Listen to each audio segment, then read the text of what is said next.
Tegnap hallottam egy nagyon jót, hallod, ezt hallgass meg. Miért nem jár Orbán Viktor Trabanttal? Mert kormányváltós. Hallod? Szerintem a PS az tök szar, az Xbox 5-ször jobb. Mit pofázol? Semmit, az egyik haverom mondta. Na, azért mondom, hülye gyerek. Yeah, mommy. I just want a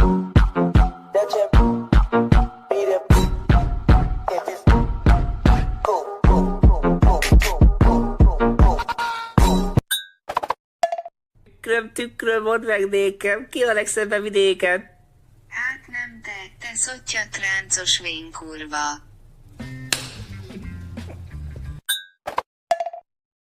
Ez a idei húsvéti locolóverc. Hátsuk előtt folyik el a kanálic, megszoptatlak téged itt, meg anyád itt.